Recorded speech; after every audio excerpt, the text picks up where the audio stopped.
History Mystery presentation by John Hartaker, Máximo Fernández Aso, Francisco Pacerón, and Antonio Rodríguez Larreta. Introduction. Franklin's Lost Expedition was a British voyage of Arctic exploration led by Captain Sir John Franklin that departed England in 1845. A Royal Navy officer and experienced explorer, Franklin had served on 3 previous Arctic expeditions, the later 2 as commanding officer.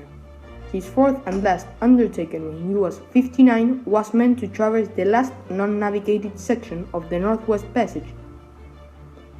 After a few early fatalities, the 2 ships became icebound in Victoria Strait near King William Island in the Canadian Arctic.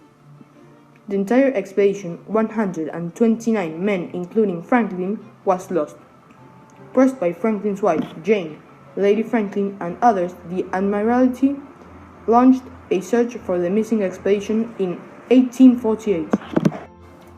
Prompted in part by Franklin's fame and the Admiralty's offer of a finder's reward, many subsequent expeditions joined the hunt, which at one point in 1850 involved 11 British and 2 American ships. Several of these ships converged off the east coast of Beechy Island, where the first relics of the expedition were found, including the graves of 3 crewmen. In 1854, explorer John Ray, while surveying near the Canadian Arctic coast of southeast of King William Island, acquired relics of and stories about Franklin's party from the Inuit.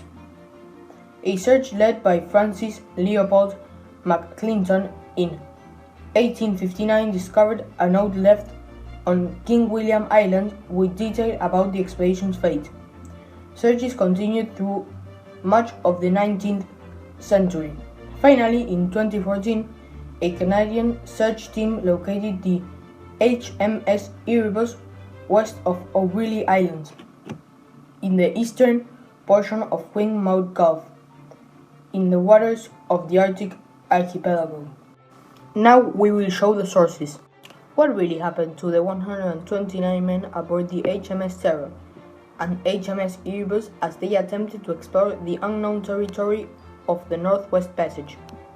No one really knows. However, there are many theories, hypotheses about what might have taken place. Many have suggested that the men may have practiced cannibalism due to starvation. Others have said they may have died from scurvy, a disease caused by a lack of vitamin C. However, I believe that the crew would have died long before they would have starved to death, due to the fact that they were being poisoned by lead and the spoiled food they were eating each day. This source is not reliable, because at one point of the text it says, "I believe," although it seems the person that wrote the text knew what he was talking about. This source is secondary because it's from the present. It's not reliable. In 1845, explorer Sir John Franklin set sail from England with 2 ships, HMS Erebus and HMS Terror, in search of a Northwest Passage across what is now Canada's Arctic. The ships and crews vanished, prompting a massive search that continues to this day. A breakthrough was made in September 2014, when an expedition led by Parks Canada discovered the wreck of HMS Erebus. The Victoria Strait expedition brought together the Government of Canada and public, private and non-profit organizations. The use of both state-of-the-art technology and 19th century Inuit oral testimony made this historic discovery possible. This source is very reliable because it's the official website of the divers who found the HMS Erebus, because they are professional divers. This source is secondary, but the HMS Erebus is a primary source. The first video is a documentary made by scientists that study some terms of the expedition and examine the place and some things that maybe will reveal the mystery. They explain a little of the mystery.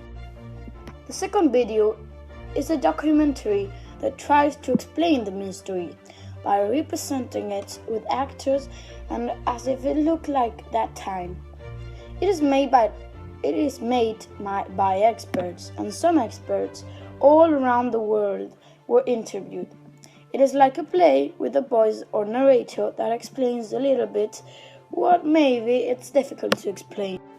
We took both videos from YouTube, and both videos were reliable because they were made by experts that dedicated their life to discover this mystery. We did some interviews. We first asked to how many people knew about the Franklin expedition, and those who said yes, we asked them what was the motive of death of the passengers, and these were the answers. This source is not reliable because there are questions that we asked to kids, and those are not experts, and they didn't even study this case. This letter was left by the passengers. In the middle, you can see that it was all prepared in case something happened. So they left this letter. But all around, you can see that some passengers, survivors, left written by hand some message to be given to the English government. This source was reliable because it's a letter written by survivors that lived in that time, in that experience, in that moment. Now we will show the photos. All of these pictures are reliable because they are the pictures of the dead passengers and the passengers before going to the trip. Thanks for listening to our presentation. We hope you enjoy it.